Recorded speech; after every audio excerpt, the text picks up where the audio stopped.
Hi, YouTube. It's Crystal, and this is Bentley. Bentley is my chihuahua, and I have him with me in this video because I want to talk to you guys about our experience riding together on the Amtrak train. So, if you didn't know, Amtrak now allows passengers to bring their pets in a pet carrier on their trains, and it is $25 one way, which is awesome. It's going to take, look at the pet carrier, it's going to take the place of one of your carry-on bags. And generally, I'm going to put him down. So generally, you're allowed to bring on two bags.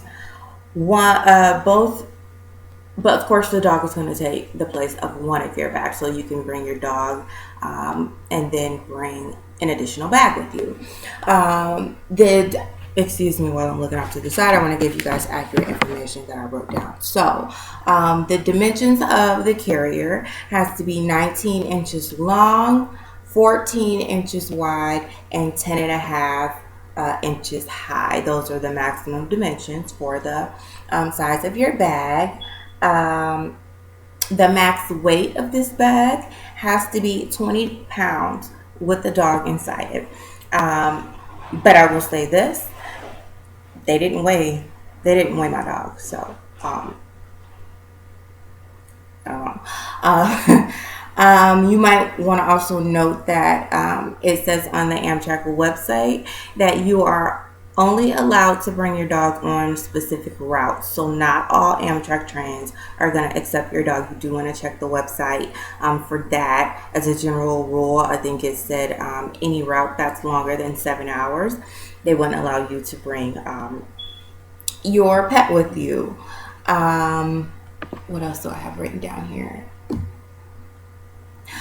Okay. So I wanted to give you guys the facts first before I get into telling you about our experience. But I just want to note that we took two rides on the Amtrak train together. On the way there, we were going from Detroit to Chicago, and then a few days later, we went from Chicago back to Detroit. And our route was 5.5 hours. That was the estimated time, for us to get to our destination, 5.5 hours. That being said, on our first ride, the first leg, we didn't have any stops where we were able to get off. Now, that may be because it was an afternoon ride. My train left at 6:30 in the afternoon, so there weren't any stops that we were able to get off. But on the way back, we were able to get off. Someone asked, a guy who was sitting a couple rows in front of me asked, "Hey, when's the next stop that we can get off to smoke?" And the steward told him that there was only one stop where they would be able to get off to smoke. So I used that as an opportunity to take my dog out to pee really fast. Now, mind you, this is really fast because they stop for 5 minutes max, and you need to be back on that train or they will leave you. So I would say if you are going to bring your dog on a Amtrak ride and it's going to be 4, 5, 6 hours long, you definitely want to ask that question, like, hey, when's the next smoke break, I guess. I mean, I probably wouldn't say to the steward, I want to take the dog off to pee.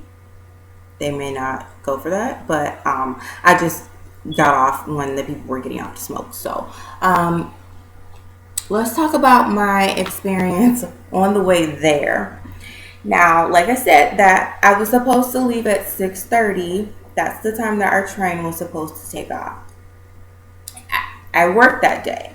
So my plan was to leave work at 3 o'clock in the afternoon and walk the dog and completely tire him out.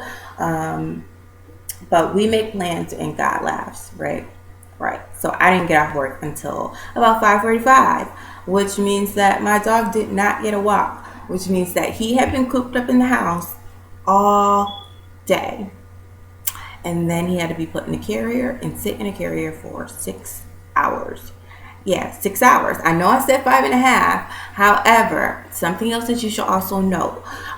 If you've ever ridden an Amtrak train before, you know that we, like the passenger trains, have to stop or give right way to like freight trains regularly because on both legs of my trip, we stopped at least twice and for about 10 minutes each because we had to wait for these freight trains to pass, which means that yeah, we were on that train for an additional 30 minutes, which brought our time from 5.5 hours to 6 hours. And my dog whined the entire time. He whined for 6 hours straight.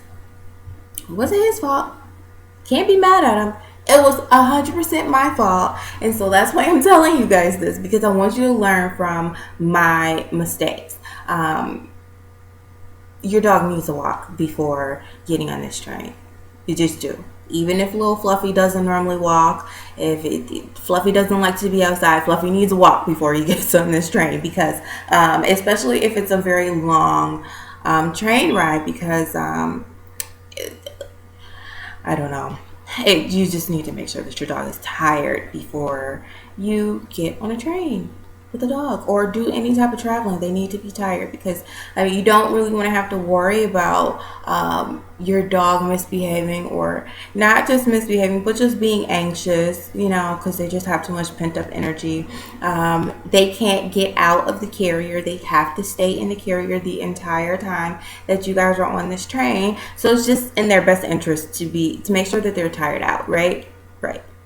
So, like I said, on the way there, he whined. And I was so stressed because of it. I really was. Because, I wasn't on the train by myself. Of course, there were plenty of other passengers.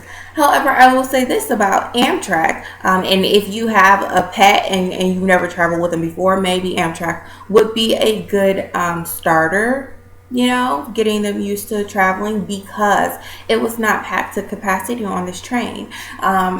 There were people around me, but the entire train was not full. And a good thing about Amtrak is that you don't have assigned seats. So if you sit down somewhere and you just don't want to sit there anymore, you can get up and go to another train car. You don't have to stay in the same train car, which is good, because I had one lady sit in front of me and I felt so bad for her. She got on at a stop like when we were 2.5 hours in, and he had been wanting for 2.5 hours, and she sat directly in front of me, and I was like, oh my God, should I tell her that maybe she doesn't want to sit here? I don't want to make it weird or anything, or make it seem like I'm telling her don't sit here. But sure enough, she sat there for about 20 minutes and then was like, this is not the spot for me. And she got up and she moved to a different train. She never said anything to me. She never made me feel weird or anything. She just got up and moved. So that's a good thing about being on the Amtrak train, is that no one has assigned seats. You're not stuck anywhere. I could have moved to a different train car, but whoever's in that next train car would have still had to deal with Bentley's whining because he wasn't going to shut up. So, but everyone else that was sitting around me, thank God, they just pitied us. They pitied him. They just felt bad for us, and no one complained or anything. And luckily, like I said, there weren't a lot of people around me because the train just wasn't full. So, if you aren't sure how your dog is going to do traveling, a short Amtrak ride will probably give you a fair assessment of his temperament. But it wouldn't be a fair assessment if you don't walk him first, if you don't make sure that he's tired first. Okay? Okay. What's next? My experience on the way back was completely different. And if you like I said, if you say, little Fido, he never needs to walk, and you weren't going to listen to me, let me explain to you why I say you should. The way back was completely different. My dog was an angel on the way back. And the only difference between the ride there and the ride back is that on the way back, I made sure that he was exhausted. We went for an hour and a half walk. We walked through a park, walked through the city, which was really nice for me as well because I'd never been to Chicago before. So I got to see some of the city and it was nice. But he was also exhausted, which definitely helped. So once we got back on the train to come home, he was the polar opposite of he was on the way there. There was no whining. I will also say this: whatever your dog's favorite treats are, make sure you have those on hand. If your dog loves this specific bone, he goes crazy. He can chew on it for hours. Bring that with you. Bring it with you, especially if your trip is going to be hours and hours long. Bring it with you. Peanut butter, yes. So I don't know where I got this idea, but I was in like a little convenience store before we got on the train to come home, and I saw these little snack packs, and the snack packs they had peanut butter in them. Oh wait, what's happening here? Sorry guys, technical difficulties. Yeah, so we got these little snack pack things with peanut butter in them, and I dipped his bone in it. That was it. He just laid there. He just laid there for about 2.5 hours in his bag, happy as a clam, chewing on this bone, and he was a perfect angel. And people were getting up, walking past us because they had to go to the bathroom, and they would look and be like, "I didn't even know you had a dog. Wow, he's so well behaved." And I'm just like, you would not have said that on the way if you were on the train when we were on our way here. So it was a night and day difference of just him being tired. He didn't have the energy to whine or to be anxious. He was just going with the flow. He was just going with the flow. So make sure that dog is tired. Get him a treat that he can't resist, something, a Kong, those Kong toys that you can fill with peanut butter. That'll keep them busy for a while, something to occupy their minds a little bit. You've already physically tired them out, so now the mental stimulation will definitely make sure that they're sleeping by the end of this trip.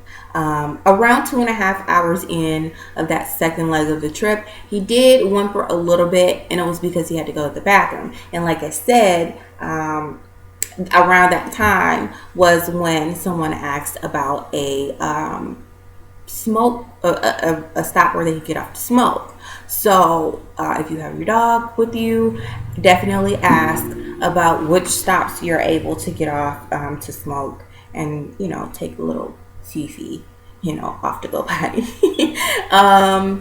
What else? So my overall assessment of Amtrak as far as their new pet policy is that I think they are the bomb.com. Okay, because even on the way to Chicago, our first leg of the trip, where Bentley was being completely just inconsolable and whining, and I thought they were going to kick me off the train. They never said anything to me. They never did. They didn't make me feel uncomfortable. They just checked my ticket to make sure that I had paid for him to be there. Don't try to sneak your dog on an Amtrak train, okay? Just don't do it. Just don't. Okay, it's $25. Great. So, the staff was really nice, and like I said, you can't beat $25. You just can't. You just can't. Yeah, I mean, from the flight for the dog would have been $125. So I saved $100. I saved $200 because we, rode twice. So yeah, can't beat that. Bentley's carrier. I want to talk to you about his carrier, or not just specifically his, but I want to give you guys some guidelines for what you should look for in a carrier, because you want your dog to be comfortable. He's going to be sitting in it for however many hours, an extended amount of time. You want him to be comfortable, because if he's not comfortable, he's going to make you uncomfortable. He's going to make other passengers uncomfortable. Well, maybe I should show you guys Bentley's carrier so I can give you an idea of what I'm talking about. So I will be right back. I'm gonna grab his carrier.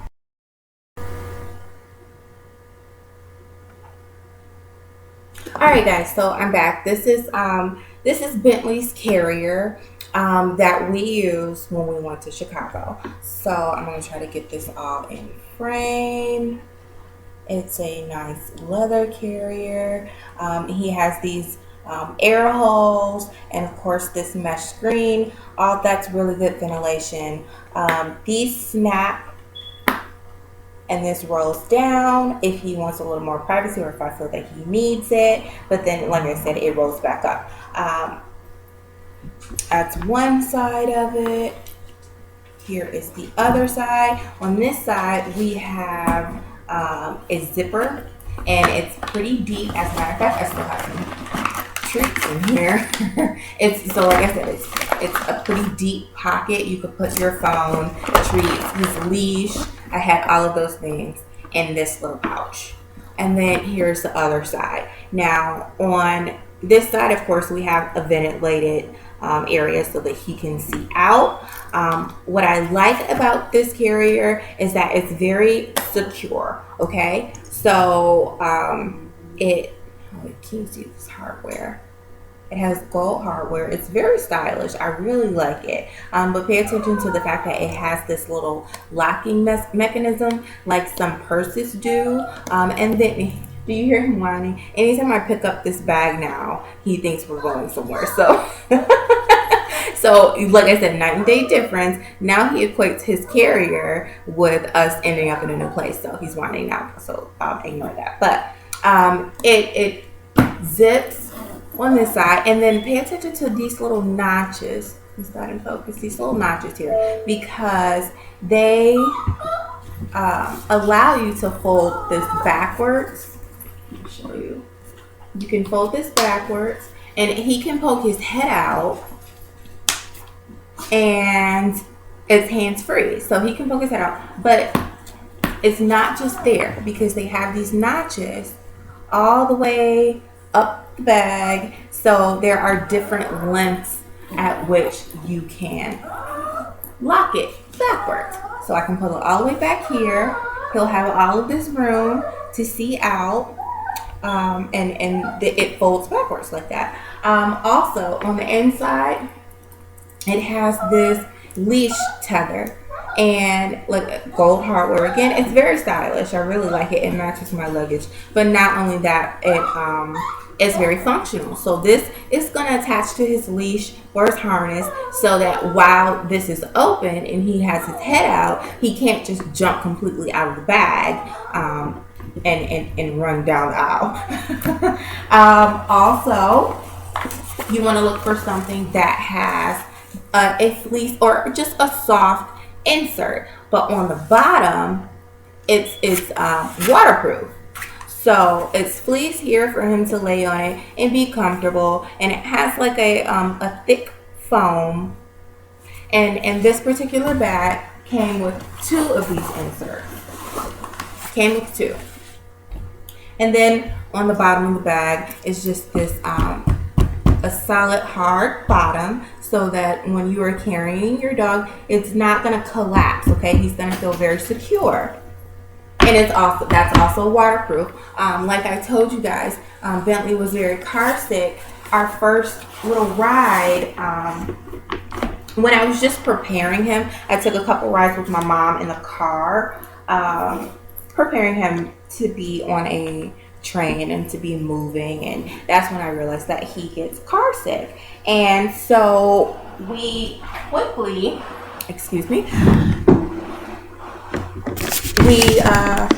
quickly realized how important it is to have a carrier that is waterproof and easy to clean, and that bag definitely fits the bill.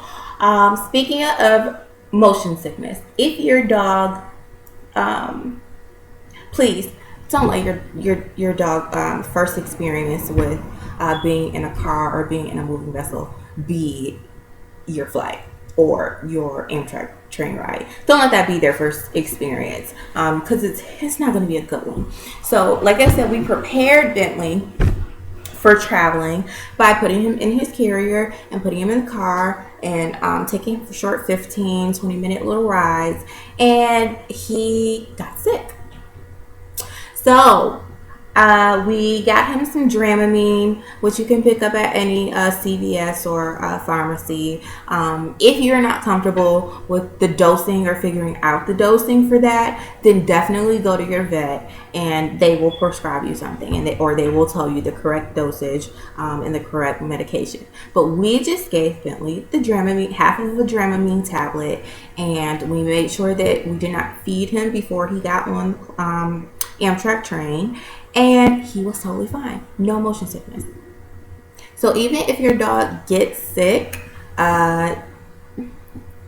with preparation, you guys can still travel. But this bag that I showed you guys, it was on my website, thecouturecanine.com. If you guys want, you can go check it out. I only have a few more on the website in stock, and I don't have this color anymore, but we do have it in black and again in white.